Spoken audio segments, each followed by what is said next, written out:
السلام عليكم ورحمة الله تعالى وبركاته. لا يستهدفون الجزيرة وحسب، ذاك ما يظهر من جبل الجليد.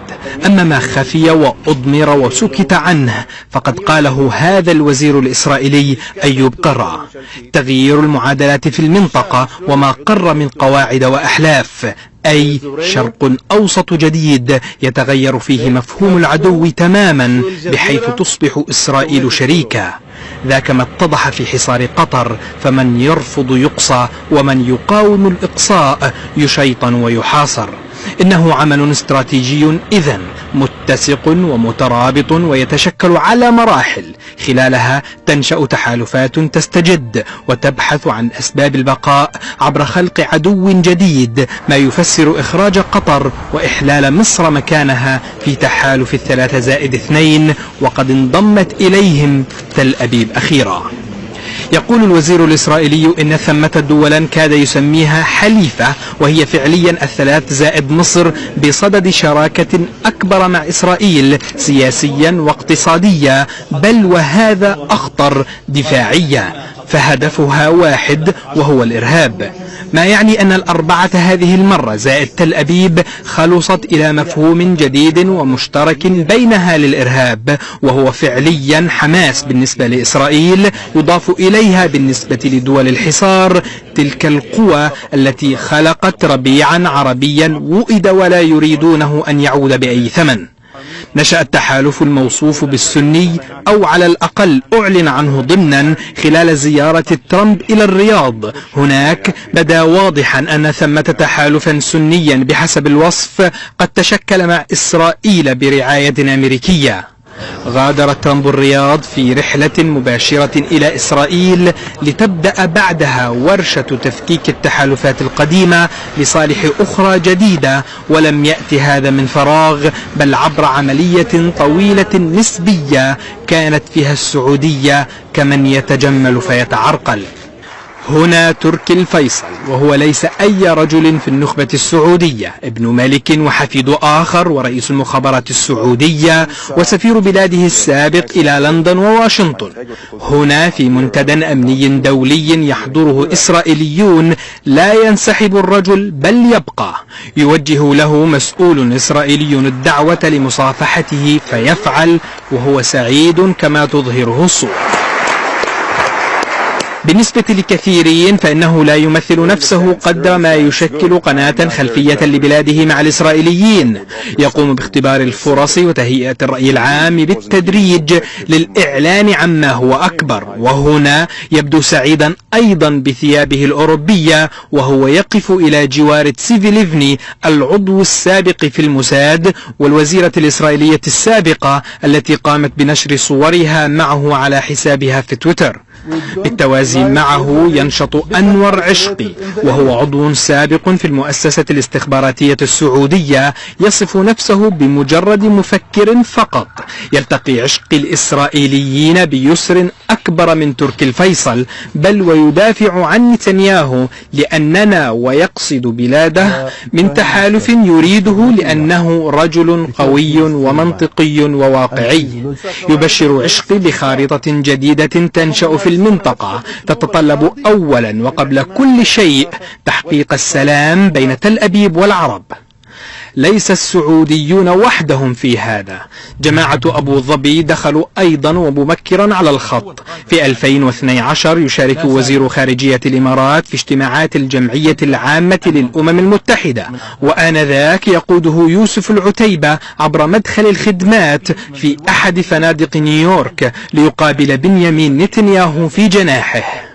الرجل يمثل تيارا صاعدا ونافذا في بلاده، يريد أن يحتكر النفوذ الإسرائيلي في المنطقة وأن يكون وكيله. يعرف ذلك هذا الرجل، وهذا الوريث الذي يهيأ ليكون ملكا كما يعرفه هذا أيضا.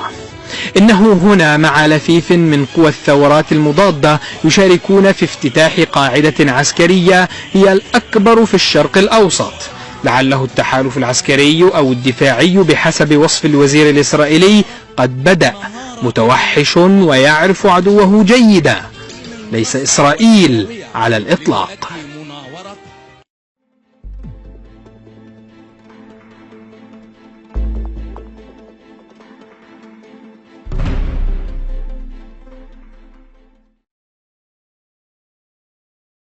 خطفت الدول الخليجية الثلاث ومن تابعها كلمة السر من لسان ترامب، ثم ألبستها على ما يرهبها هي.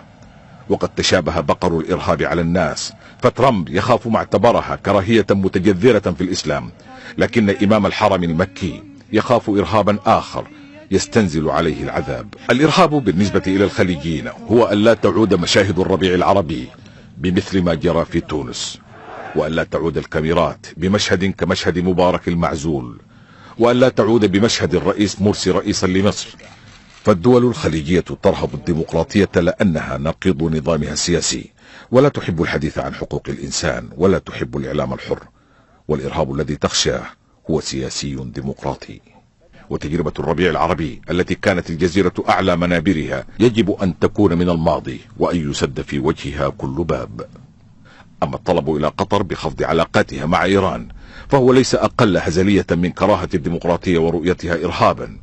فالإمارات التي هي سوق كبير يبيعك كل شيء أكبر مغذ للخزينة الإيرانية بالدولارات، التي يطلب من قطر لا إيران حماية دول الخليج من تأثيراتها السالبة. غير أن أكثر ما استقبحه دارس القانون الدولي في موضوع المطالب من قطر هو هتكها مفهوم السيادة المقدس بين الدول.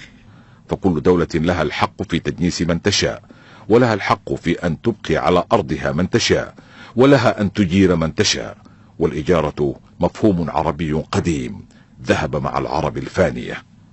لو صدق الغرب في حربه على الإرهاب لعد محاربة الديمقراطية إرهابا، وانتهاك حقوق الإنسان إرهابا، والتضييق على حرية الكلام والنشر إرهابا، وتعريض مجلس التعاون للتفكك إرهابا في حق شعوبه، وفرض الحصار الجماعي على شعب شقيق إرهابا لا يماثله إلا حصار إسرائيل لغزة.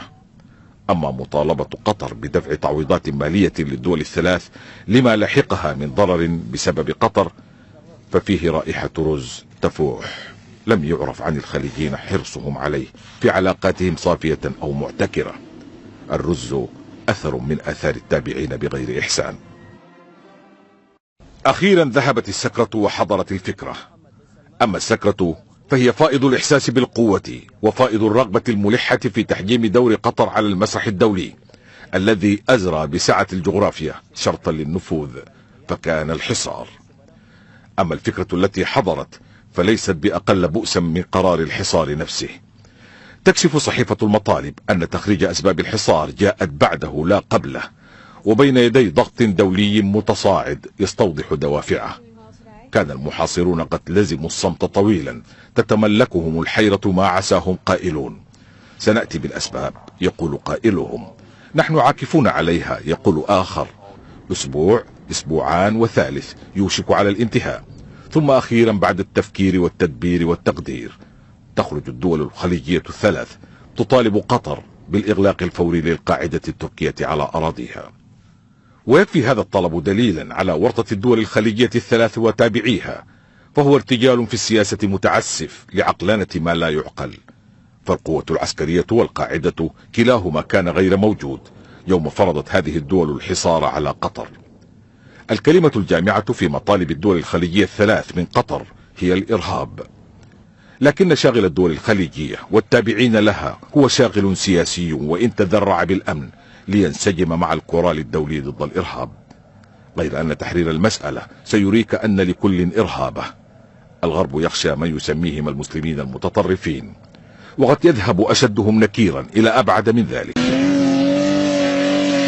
من الممارسات الخطيرة في منطقة الخليج ما يعرف بالتفحيط، وهو قيادة للسيارات فيها خطورة لا تخلو أحيانا من رعونة في طلب الإثارة واستعراض المهارات. لكن أخطر من التفحيط بالسيارة التفحيط في مجال السياسة. كان كل شيء يبدو هادئا في منطقة الخليج، ثم فجأة بدا لثلاث دول خليجية أن تكسر سكينة شهر رمضان بتفحيط سياسي مثل خروجا صارخا على مواضعات السياسة والدبلوماسية والأعراف. تخلصوا من قطر يخلو لكم وجه ترامب.